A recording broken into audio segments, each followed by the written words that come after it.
স্বর্গীয় চিত্তরঞ্জন পালের মৃত্যুবার্ষিকীতে রক্তদান শিবির আয়োজিত হলো। দুর্গাপুরের বেনাচিতির নবপল্লীতে এই রক্তদান শিবিরে 20 জন রক্তদাতা রক্তদান করেন। ছেলে চন্দন পাল ও আমাদের পরিবহন সোশ্যাল ওয়েলফেয়ার ট্রাস্টের সহযোগিতায় দুর্গাপুরের বিধাননগরের একটি বেসরকারি হাসপাতাল ব্লাড ব্যাংক রক্ত সংগ্রহ করে। উপস্থিত ছিলেন দুর্গাপুর নগর নিগমের প্রশাসক মণ্ডলীর সদস্য রাখি তিওয়ারি সহ বিশিষ্টজনেরা।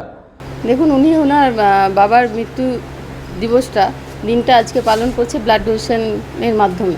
তা আমরা দেখছি দুর্গাপুরে এখন প্রত্যেকেই কিন্তু এটা আমাদের কাছে একটা খুব ভালো জিনিস যে সমস্ত কিছুতে ব্লাড ডোনেশন ক্যাম্পের মাধ্যমেই কিন্তু সেই জিনিসগুলো ওনারা স্মরণীয় করে রাখছেন। যেমন আজকে চন্দনদা উনি ওনার বাবার মৃত্যুতে আজকে এই বছর প্রথম থেকে শুরু করলেন যে ব্লাড ডোনেশন ক্যাম্পের মাধ্যমে ওনার বাবার মৃত্যুবার্ষিকীটা পালন করার জন্য।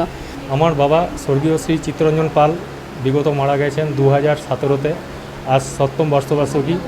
তো এই বার্ষিকীকে আমরা ব্লাড ডোনেশন ক্যাম্প একটা করেছি ওনার উদ্দেশ্যে। তো সেটা আমাদের পাশে পেয়েছি আমাদের ওয়েলফেয়ার পরিবহন সংস্থাকে, এইচডিএফসি ব্যাংকে এবং আমার একটু নিজস্ব পরিচালনায় সেটাকে উন্নত করে যতটা করা যায়। এটা আমার প্রথম বছর আর কি। আমি চেষ্টা করব যে আগামী বছর আরও উন্নত করতে পারি। তো এটাই আমার আশা আকাঙ্ক্ষা। উৎসাহ উদ্দীপনার সাথে চলে রক্তদান শিবির। রাখি তিওয়ারি বলেন, এই ধরনের উদ্যোগ খুবই গর্বের। দুর্গাপুরের মানুষ এখন খুবই সচেতন। এখানে মৃত্যুবার্ষিকীতেও রক্তদান শিবির হলো। বহু মানুষ এগিয়েও এসেছে রক্তদানে। সনাতন গড়াইয়ের রিপোর্ট, 99 নিউজ বাংলা।